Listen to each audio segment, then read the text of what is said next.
João 20, do 1 ao 18. No primeiro dia da semana, bem cedo, estando ainda escuro, Maria Madalena chegou ao sepulcro e viu que a pedra da entrada tinha sido removida. Então, correu ao encontro de Simão Pedro e do outro discípulo, aquele a quem Jesus amava, e disse: Tiraram o Senhor do sepulcro e não sabemos onde o colocaram. Pedro e o outro discípulo saíram e foram para o sepulcro. Os dois corriam, mas o outro discípulo foi mais rápido que Pedro e chegou primeiro ao sepulcro. Ele se curvou e olhou para dentro. Viu as faixas de linho ali, mas não entrou. A seguir, Simão Pedro, que vinha atrás dele, chegou, entrou no sepulcro e viu as faixas de linho, bem como o lenço que estivera sobre a cabeça de Jesus. Ele estava dobrado à parte, separado das faixas de linho. Depois, o outro discípulo que chegara primeiro ao sepulcro também entrou. Ele viu e creu. Eles ainda não haviam compreendido que, conforme a Escritura, era necessário que Jesus ressuscitasse dos mortos. Isso é importante. Os discípulos voltaram para casa. Maria, porém, ficou à entrada do sepulcro chorando. Enquanto chorava, curvou-se para olhar dentro do sepulcro e viu 2 anjos vestidos de branco, sentados onde estivera o corpo de Jesus, um à cabeceira e outro aos pés. Eles lhe perguntaram: Mulher, por que você está chorando? Levaram embora o meu Senhor, respondeu ela, e não sei onde o puseram. Nisso, ela se voltou e viu Jesus ali em pé, mas não o reconheceu. Disse ele: Mulher, por que está chorando? Quem você está procurando? Pensando que fosse o jardineiro, ela disse: Se o Senhor o levou embora, diga-me onde o colocou, e eu o levarei. Jesus lhe disse: Maria. Então, voltando-se para ele, Maria exclamou em aramaico, Rabone, que significa mestre. Jesus disse: Não me segure, pois ainda não voltei para o Pai. Vá, porém, a meus irmãos e diga-lhes: Estou voltando para meu Pai e Pai de vocês, para meu Deus e Deus de vocês. Maria Madalena foi e anunciou aos discípulos: Eu vi o Senhor, e contou o que ele lhe dissera. Gente, desculpa que eu chorei, eu estou meio... Mas está tudo bem. Ao longo do retiro, então, gente, todas as ministrações terão como base o Evangelho de João, tá? Focando nas palavras de Jesus e focando em conversas que ele teve com diversas pessoas ao longo da vida dele aqui na Terra, tá? No trecho lido, a gente vê o relato da ressurreição de Jesus e esse diálogo dele com Maria Madalena, tá? Nós vamos analisar esse diálogo dele com a Maria Madalena daqui a pouco, mas agora eu quero falar um pouquinho com vocês sobre Jesus, né? Jesus, né? O Filho de Deus, que veio à Terra em forma humana, que nasceu de Maria, um nascimento bem louco e sobrenatural, na minha opinião. Viveu por cerca de 33 anos e nos últimos 3 mostrou-se, né, ao mundo, demonstrando esse lado humano e esse lado divino dele. Realizou curas, milagres, ressuscitou mortos, libertou pessoas de espíritos malignos, deixou as pessoas espantadas com a sua forma de ensinar, com autoridade e sabedoria, deu visão a cegos, né? Confrontou quem achava que estava enxergando bem, não pecou, provocou a ira dos religiosos, porque se opôs à forma como eles agiam e ensinavam as pessoas, colocando grandes fardos e obrigações sobre elas que nem eles mesmos cumpriam. Ele aprofundou cada um dos 10 mandamentos e reduziu isso em 2 grandes, né? Ame a Deus e ame as pessoas. Revolucionou o seu tempo. E mesmo realizando sinais miraculosos, os que achavam que estavam vendo não viram e não creram nele. E cheios de inveja planejaram a sua morte, e o beijo de um traidor, Judas, o entregou à morte. Um Deus que se deixa matar, né? Que se entrega à morte por nossos pecados, que perdoa aquele que lhe faz mal, que vira a outra face, bem diferente dos outros deuses que existiam à época, né? Um Deus vulnerável e ao mesmo tempo forte, criador e sustentador de todas as coisas. Pelo sacrifício dele na cruz, nós, 2000 anos depois, quase, né? Podemos ter vida. O sacrifício dele traz perdão para os nossos pecados, retira a nossa culpa e o peso que está sobre nós. Ele nos dá liberdade de paz e através dele nossa vida não termina aqui. Nós podemos ter vida eterna nele, porque ele ressuscitou. E com isso nós também ressuscitamos para uma nova vida. Esse é Jesus. Mas como tudo isso pode fazer para suar nariz? Não vou fazer isso agora, porque vai ficar meio... Como isso tudo pode fazer sentido na minha vida, gente? Como essa história de Jesus se liga à minha? Como que eu me torno filho de Deus? Como eu recebo a salvação, a vida eterna? E lá em João mesmo, logo no inicinho, João 1:12, ele fala o seguinte: a todos que creram nele e aceitaram e receberam Jesus, ele deu o direito de se tornarem filhos de Deus. Então, João diz o quê? Que se você crê em Jesus e se você aceitar, receber Jesus, Deus te dá o direito de se tornar filho dele. E Deus se torna o nosso Pai, né? E passamos de criaturas criadas a filhos de Deus. E eu preciso fazer mais alguma coisa para receber essa nova vida e me tornar filho de Deus? Preciso fazer alguma oração poderosa, assim? Preciso ir lá numa determinada igreja que tem uma oração diferente, assim? Eles oram de luz apagada e tal. Preciso fazer alguma coisa assim para ser aceito? Não, nada disso, né? As pessoas têm muitas pessoas acham que você precisa se sacrificar e fazer muitas coisas para ser aceito por Deus. Mas é diferente, né? Para receber a salvação de Jesus, o perdão dos pecados e me tornar filho, eu somente preciso, nas palavras de João, crer e aceitar Jesus. É isso. Isso é graça. A gente cantou muito sobre graça. É de graça mesmo, é para todo mundo que quiser, né? Aceitar essa história, ao mesmo tempo doida e incrivelmente verdadeira, né? Claro que o fato de você se tornar um cristão faz, ou pelo menos deveria fazer, com que as boas obras sejam reflexo da sua fé. Natural, né? Então, a partir do momento que você tem fé, a fé requer que você tenha boas obras, que você seja uma boa pessoa, que você ajude as pessoas. Mas isso é reflexo da sua fé. A sua salvação não depende de nada do que você faz, né? É de graça e está disponível para todo mundo, tá bom? Como então eu desenvolvo a minha fé? Quais são os caminhos para essa fé?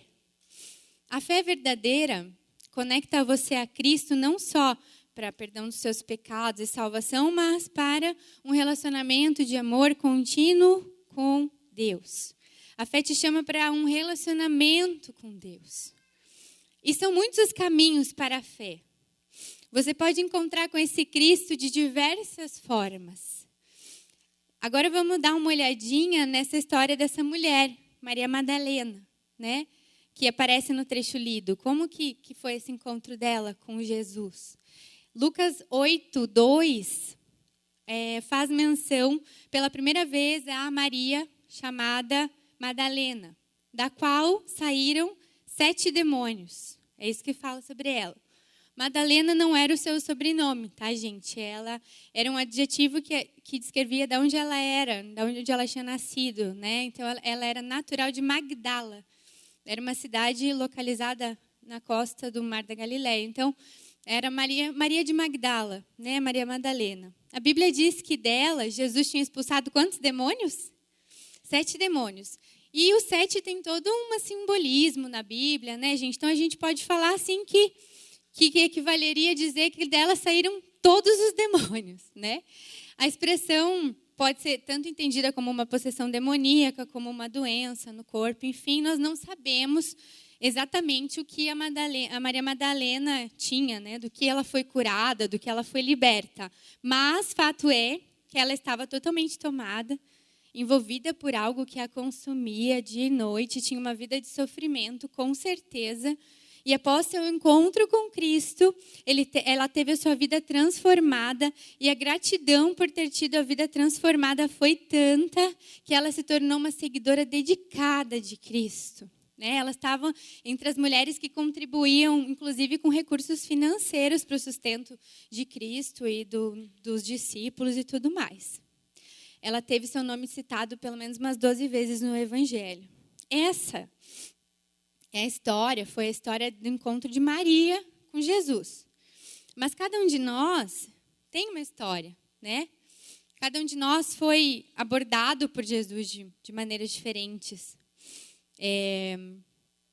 Porque Ele sabe que a gente necessita, né, de caminhos diferentes para entender a fé, para racionalizar a nossa fé, para experimentar tudo isso. Uns precisam tocar em Jesus, né, ver para crer. Outros ouvem a voz de Jesus e já o reconhecem, né? Portanto, nem todos se chegarão à fé da mesma forma, né? Da mesma forma que você chegou. Não queira, né, que a experiência do outro se encaixe com a sua experiência, né? Jesus vai se encontrar com você de uma forma que você vai entender, que vai fazer sentido para você. E agora a gente vai trabalhar um conceito que eu preciso que vocês estejam junto comigo, que é um conceito profundo, mas que faz muito sentido. Fez assim um bloom na minha cabeça, assim, tipo, sabe? Um estourinho assim. Quando a gente pensa em fé cristã, e através da passagem lida isso vai se tornar ainda mais claro, a gente vê que ela é ao mesmo tempo impossível e racional. Impossível e racional. Esse é um conceito do teólogo Timothy Keller, tá? A gente vai trabalhar com esse conceito. Impossível. Por que a fé cristã é impossível? Não quer dizer que seja impossível ter a fé cristã, tá? Mas que em nosso atual estado de sensibilidade espiritual e moral imperfeitos, ninguém traz em si a capacidade de produzir uma fé vibrante em Cristo. Portanto, seria impossível ter fé sem uma intervenção ou ajuda externa. Vamos entender isso melhor. A ressurreição. Jesus falou inúmeras vezes aos seus discípulos que ele morreria e ressuscitaria ao terceiro dia, certo? Marcos 8, 31, Marcos 9, 31, Marcos 10, 33, 34, são todas passagens que Jesus fala que ia morrer e que ia ressuscitar ao terceiro dia. Essa declaração de Jesus, ela era tão conhecida que até os inimigos de Jesus conheciam essa declaração de que ele morreria e ressuscitaria ao terceiro dia. Isso está claro lá em Mateus 27, 62 ao 63. Diz o seguinte: no dia seguinte, no sábado, os principais sacerdotes e os fariseus foram a Pilatos e disseram: Senhor, lembramos que quando ainda vivia, aquele mentiroso disse: depois de 3 dias ressuscitarei. Por isso, pedimos que lacre o túmulo até o terceiro dia. Isso impedirá que seus discípulos roubem o corpo e depois digam a todos que ele ressuscitou. Ó, a preocupação dos caras. Se isso acontecer, estaremos em pior situação que antes. E Pilatos respondeu: é verdade, né? Estou enrascado. Levem soldados e guardem o túmulo como acharem melhor. Então, lacraram o túmulo, puseram guardas, enfim. Então, até os inimigos de Jesus sabiam dessa declaração. Imagine, então, os discípulos, pessoas que andavam perto dele. Inclusive Maria Madalena, que andava perto dele. Então, você imagina, Maria Madalena chegando no túmulo, não vendo Jesus. O que será que ela pensou? Jesus ressuscitou. Né? Jesus ressuscitou, ele venceu a morte. Mas não, não é isso que a gente vê, né, no relato. Maria diz: levaram o corpo dele. E chorou, inconsolável. Isso segundo o Timothy Keller, acontece porque a crença na obra e na pessoa de Cristo não é natural para ninguém. Não produzimos fé em Jesus exclusivamente por nossa própria capacidade.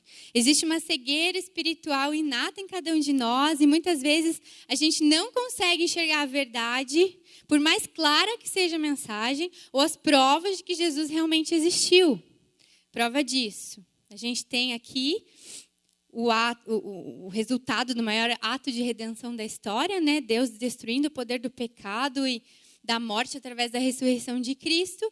Isso acompanhado dos meses em que Jesus ensinou sobre o acontecimento e seu significado. E, no entanto, vemos Maria com os olhos diante de um sepulcro, né? Vazio, incapaz de ver. Ela não consegue processar o que aconteceu de jeito nenhum. Até que a intervenção sobrenatural do próprio Deus ocorre. Maria não creu até Jesus ir ao seu encontro. Ela estava agitada, em pânico, chorando, incapaz de enxergar Jesus na frente dela. E daí a gente lê no versículo 14. Nisso, ela se voltou e viu Jesus ali em pé, mas não o reconheceu. Aí Jesus fala com ela. Disse, mulher, por que está chorando? Quem você está procurando? Jesus falou com ela. Pensando que fosse o jardineiro, ela disse, se o Senhor o levou, me diga onde você colocou, eu o levarei. Então Jesus faz o quê? Chama o seu nome. Né? Jesus fala, Maria, Maria. E Maria reconhece a sua voz e grita, mestre. E reconhece Jesus naquele instante. Jesus, aquele que é conhecido como o bom pastor, que chama as ovelhas pelo nome, e elas o seguem, né? Porque conhecem a sua voz. João 10, 3-4 também. É o que Jesus faz aqui, dizendo apenas Maria, né? Maria corre em círculos feito louca, mas, como ele sugere, procura pelo Jesus errado, pelo Jesus morto e infinitamente menos grandioso do que ele de fato é. Por isso, ela jamais teria encontrado Jesus se ele não a buscasse. Ele vai até ela, trabalha com delicadeza para lhe abrir o coração, fazendo perguntas e rompe ao final a barreira ao lhe dirigir essa palavra de modo pessoal, Maria, né? Portanto, esse primeiro conceito, a fé seria impossível sem essa intervenção divina. Jesus se aproxima, Jesus chama o seu nome e intervém, né, fazendo com que Maria reconheça seu mestre e tenha seus olhos espirituais abertos naquele momento. Mas a fé também é racional. Não se pode chegar à fé real sem raciocínio. E a gente vai entender o porquê disso. Então, a fé é impossível, mas também é racional. Por que Maria, João e Pedro não acamparam junto ao sepulcro 24 horas por dia? Jesus não disse que ressuscitaria ao terceiro dia? Mas no terceiro dia, os discípulos não estão esperando, ansiosos, em volta do sepulcro. Por que eles não estavam lá para testemunhar o milagre? Eles não tinham visto Jesus realizar milagres em quantidade suficiente para que se dispusessem a aguardar mais um milagre, e dos grandes, né? A ressurreição do Mestre. Os discípulos se mostravam tão incrédulos quanto ficaria qualquer um de nós hoje. Racionalmente, eles não estavam entendendo nada. Eles buscavam evidências para acabar com as suas dúvidas e quando tudo fez sentido racionalmente, eles chegaram à conclusão que Jesus realmente ressuscitou.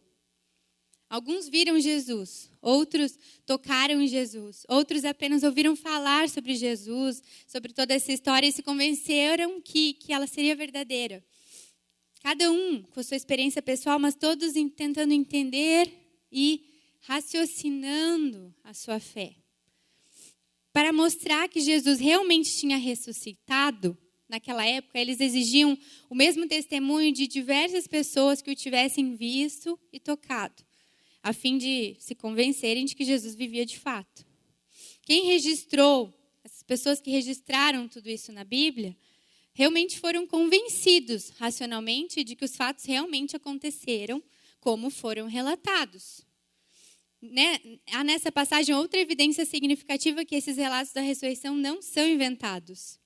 Quem foi a primeira testemunha ocular, né? A primeira pessoa que viu Jesus ressuscitado, né? O ressurreto. João nos conta que a primeira testemunha ocular da ressurreição de Jesus foi Maria Madalena, uma mulher.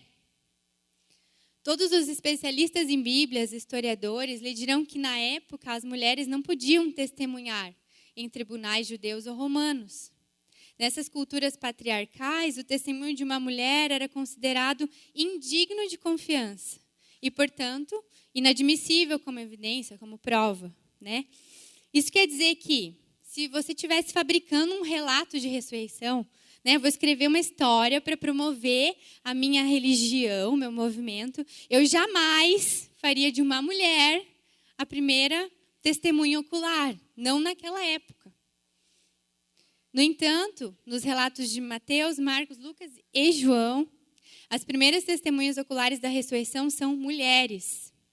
A única razão com plausibilidade histórica para mulheres aparecerem nos relatos, pois não há motivo para os autores colocarem mulheres na história se o testemunho delas não era confiável, é que tudo deve ter acontecido exatamente assim. Maria só pode ter estado lá. Ela deve ter sido a primeira pessoa, sim, a ver Jesus. Isso mostra para mim que essa história é verdadeira. Traz provas de que essa história é verdadeira. E a minha fé, pessoal, se fortalece com isso. Porque a fé de cada um de nós conta com esse componente racional significativo, né? Nós precisamos pensar, refletir, processar a nossa fé. Mas, como a gente já viu, a fé não é apenas racional. Não se pode chegar à verdadeira fé só pelo raciocínio. Como vimos, a fé é impossível sem a intervenção de Deus, sem Jesus se aproximar de nós, nos chamar pelo nome. Contudo, a fé tampouco é menos que racional. Não se pode chegar à fé real sem raciocínio. E sabe por que a fé exige esses dois componentes? Porque a fé madura é um ato de uma pessoa completa. Sendo assim, o intelecto tem que estar envolvido, bem como as vontades e as emoções. Portanto, segundo Tim Keller, né, a fé em Cristo é impossível e, ao mesmo tempo, racional. E sabe o que é mais incrível? Nessa passagem lida, a gente tem o surgimento do primeiro cristão da história. E quem foi? Maria. Maria Madalena. Por quê? O cristão não é aquele que crê na morte e ressurreição de Jesus dentre os mortos, que teve um encontro com Cristo ressurreto. Sendo assim, naquele momento, Maria creu. E naquele momento, era a única pessoa no mundo para quem tudo aquilo fazia sentido. E era verdade. Portanto, foi a primeira cristã, uma mulher. E isso foi acidental, de ser uma mulher? Muitos teólogos acreditam que não. Que Jesus poderia facilmente ter planejado tudo para que qualquer indivíduo fosse seu primeiro mensageiro. Mas ele a escolheu. Isso quer dizer que Jesus escolheu especificamente uma mulher e não um homem, uma pecadora doente, cheia de demônios, com 7 demônios, seja lá o que isso quer dizer, que com certeza naquela época era marginalizada, deixada de lado, julgada. Escolheu essa mulher e não um religioso da comunidade, e não alguém da liderança lá da galera, para ser o primeiro cristão. E para mim, isso diz que não importa quem você é, se homem, se mulher, ou o que você pode ter feito da sua vida, diante de Cristo, nós somos todos nivelados, né? A sua ou a minha salvação não se baseia na sua origem, se rica, se pobre, se humilde, né? Em suas conquistas morais, em ser um exemplo de ser humano, né? No seu talento ou em quão bom você é. Se você se acha o cara, Jesus não veio para você. Sinto lhe dizer. Ele falou, eu não vim chamar os fortes, mas os fracos. Estou aqui para salvá-lo não por sua obra, porque você é bom, mas pela minha obra, porque eu sou bom. Evangelho é isso, as boas novas de que somos salvos pela obra de Cristo através da graça. E eu queria chamar o pessoal da banda para já ir ficando aqui por cima, o pessoal já ir se organizando. Portanto, gente, presta atenção aqui. Eles já vão... A gente vai ter uma ministração agora com dança, com a banda. E não perde o foco disso, porque Deus está falando com você. Portanto, a fé é um dom de Deus, construída e formada sobre pensamentos, racionalidade, evidências e ativada pela intervenção miraculosa de Deus, com essa aproximação de Cristo. A fé é baseada na descoberta radical de que Jesus conquistou tudo do que a gente necessita e que a gente pode ser adotado e aceito na família de Deus, e tudo isso por pura graça. Graça. Jesus está aqui. Jesus chama o seu nome. Assim como chamou Maria e se aproximou dela. Ele quer se relacionar contigo. Como no caso de Maria, Jesus talvez esteja ao seu lado nesse exato momento. E você não consegue vê-lo. Então, considere a possibilidade de orar e pedir que Ele produza fé no seu coração. Continue pensando sobre a sua fé. Agora é o momento de pensar sobre a sua fé.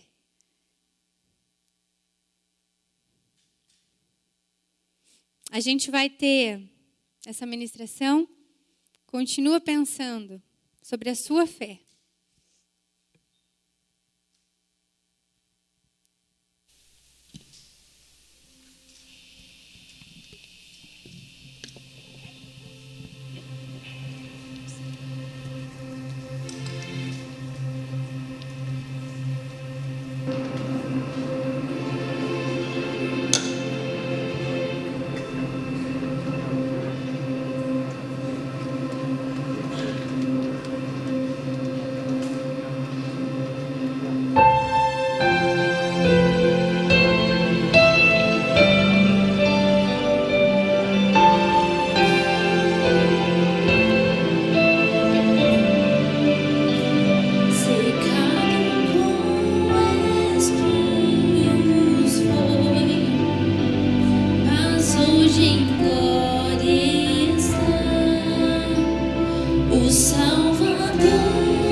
Vencedor, a Cristo.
ressurgir.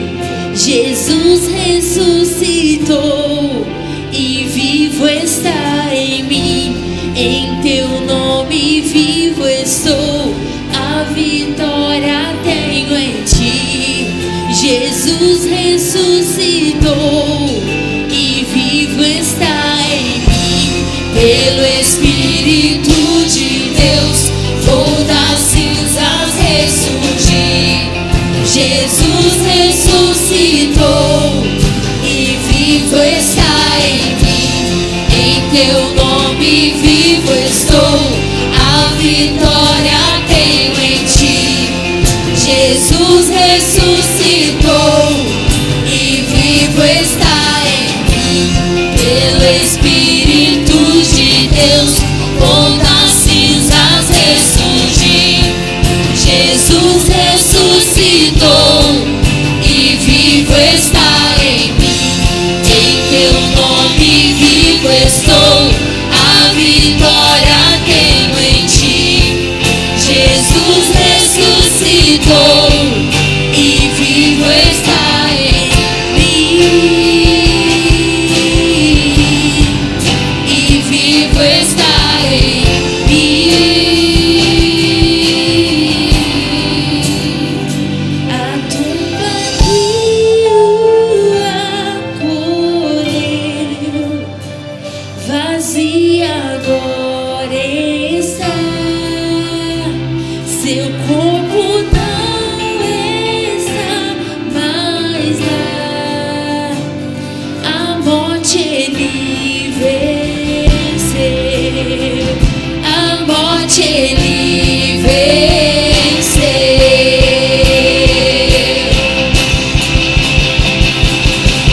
Teu nome, Deus, é vencedor.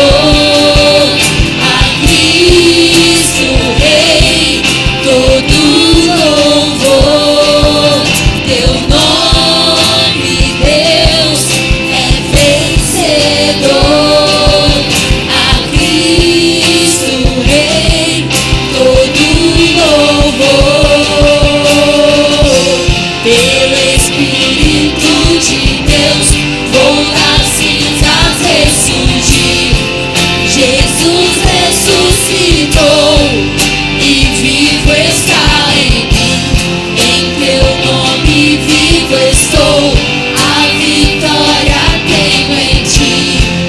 Jesus ressuscitou e vivo está em mim. Pelo Espírito de Deus vou das cinzas ressurgir. Jesus ressuscitou e vivo está em mim. Em teu nome vivo estou, a vitória tenho em ti. Jesus ressuscitou e vivo está em mim. Pelo Espírito de Deus vou das cinzas ressurgir. Jesus ressuscitou e vivo está em mim. Em teu nome vivo estou, a vitória tenho em ti. Jesus ressuscitou e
Gente, e eu fiquei pensando nessa história da fé ser racional e ao mesmo tempo impossível. E eu fiquei pensando quando isso fez sentido na minha vida. Quando que Jesus chamou meu nome, né? Quando que Jesus falou, Karina, e veio até mim. Quando que racionalmente eu fui convencida de que Jesus fazia sentido, que eu queria ser cristã, porque isso fazia total sentido no meu coração, né? E daí eu lembrei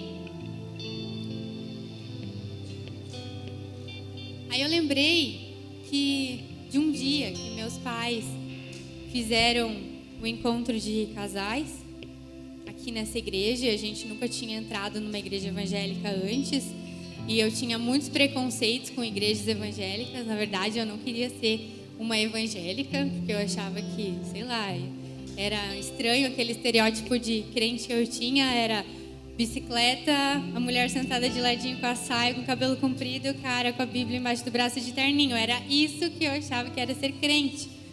E eu falava, Deus me livre, né? Quero isso pra mim. E ainda eu morava em Balneário Camboriú, e daí tinha gideões, uns negócios lá, e daí enchia a cidade de crente. Eu falava, meu Deus, tanto crente num lugar só, credo, não quero isso pra mim.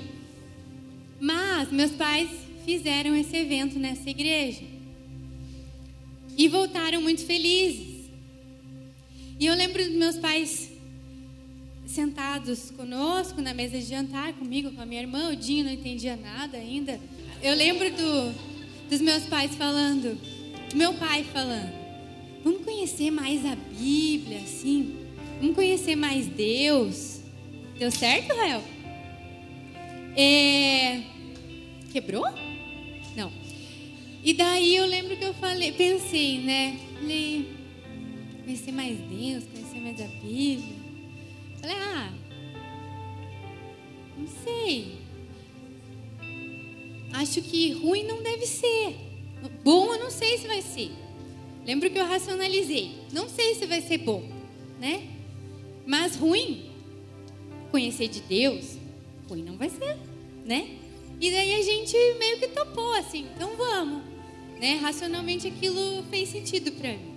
E a gente começou a frequentar essa igreja, né?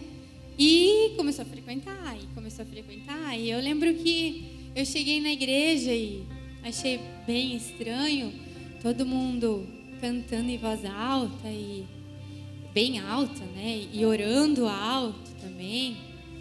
Mas algo me chamou a atenção, né? Eu senti um amor diferente, assim, um amor, assim, talvez seja essa intervenção de Jesus ali já me mostrando, me deixando curiosa em relação ao amor dele, porque eu senti algo diferente. E a nossa fé, então, foi se fortalecendo. E daí, no ano seguinte, eu fui no encontro de jovens, que também foi um marco na minha vida. Foi onde eu acredito que Jesus também chamou meu nome, também se mostrou a mim, e aquilo fez mais sentido ainda para mim. Essa fé fez sentido para mim. Eu não sei em que pé que você está da sua fé, né? Se Jesus já faz sentido para você, se você assim já crê em Jesus, ele já faz parte da sua vida e você sente a transformação dele, ele, né, faz parte do seu dia a dia, você se relaciona com ele, sabe? Sua fé é uma fé vibrante. Ou não, você tá assim com a galera da igreja e tal, mas você até vem assim, você simpatiza, mas Jesus tá lá assim, não é o teu brother, assim, né? Ou você é a pessoa assim que tem muita dificuldade de crer, né? Tem muita dificuldade de crer, tá tudo bem. Jesus sabe que você tem muita dificuldade de crer e sabe que é difícil crer. Por isso que ele se manifesta na nossa vida. Então eu não sei em que pé que está a sua fé, né? Mas eu queria te convidar hoje a tomar uma postura de pelo menos dar uma chance para Deus e pensar, tudo isso pode ser verdade. E se tudo isso for verdade, o que eu estou fazendo da minha vida? Fecha teus olhos e pensa agora dessas 3 opções, onde eu estou? Jesus já é meu amigo, anda comigo, transforma a minha vida, eu vivo essa fé vibrante, Ele me transformou, me libertou, eu sou grata por isso, essa gratidão me move em direção a Ele todos os dias, ou não? Você, opção 2, simpatiza assim, mas por enquanto Jesus não fez muito sentido. Ou opção 3, você tem muita dificuldade de crer e quer que hoje Jesus produza fé no seu coração. E eu queria convidar você que de repente se encaixa nessa segunda ou nessa terceira opção. Te convidar hoje a tomar uma postura e orar e pedir a Deus que isso tudo faça sentido no seu coração. Se para você Jesus já faz sentido, beleza. Mas se para você Jesus ainda não faz sentido, fica de pé e toma uma postura do tipo: Jesus, me ajuda a crer. Ou Jesus, eu quero que isso faça sentido no meu coração. Se você quer que isso faça sentido na sua vida, não tem vergonha, isso é entre você e Deus. Fica de pé. Não tem que olhar para o lado agora, é você e Deus. Eu quero estar mais próximo de Jesus. Eu quero que Jesus faça sentido. Ainda não faz sentido no meu coração. Deus não faz sentido para mim. Mas eu quero dar uma chance. De repente você quer igual eu lá. Falei, ruim não vai ser. Quem sabe você está nessa opção aí. Acho que ruim não vai ser, vou dar uma chance. Se você quer que faça sentido, fica de pé, mas fica agora. Eu não vou ficar insistindo. Isso é uma coisa sua com Deus. Eu já fiz a minha decisão. Essa é a chance de você fazer a sua decisão. Você não está aqui por acaso, como o pastor falou hoje. Você está aqui porque Deus quer intervir sobrenaturalmente na sua vida e falar com você. Quer chamar o seu nome. Ele quer se mostrar a você. Mas vá ao encontro dele. Maria foi em direção ao sepulcro. Vá ao encontro dele. E quem está assim com Jesus, ora, gente.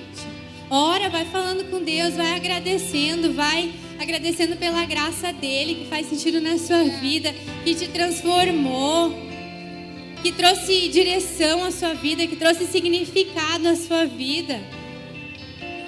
Gente, Jesus entregou Deus entregou Jesus para você, em seu lugar, por amor a você.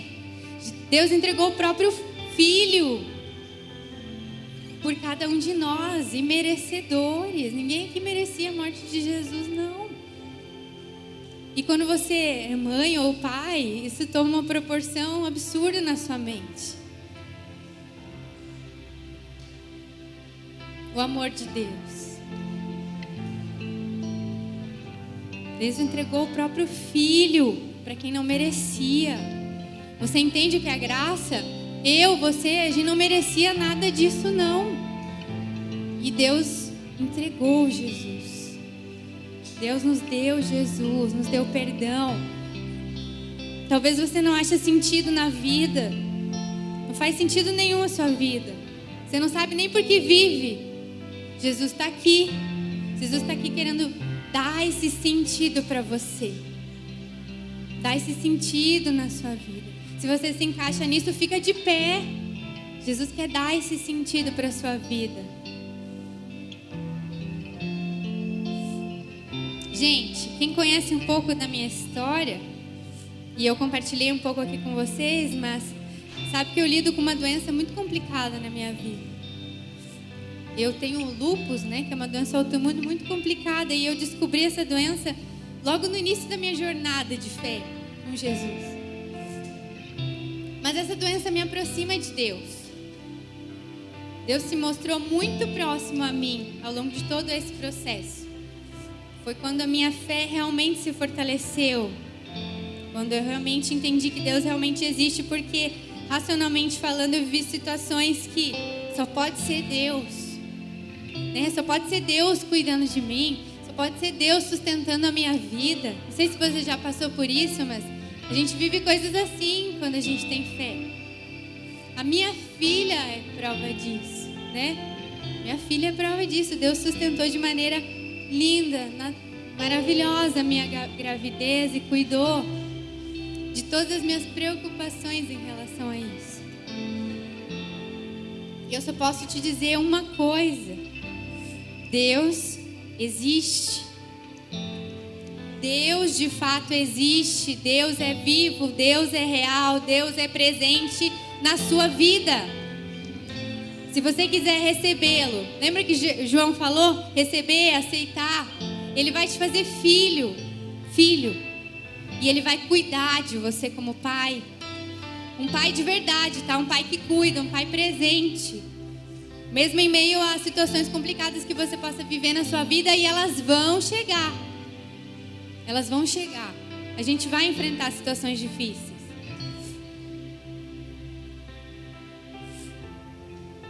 E Jesus constrange meu coração com tanta graça.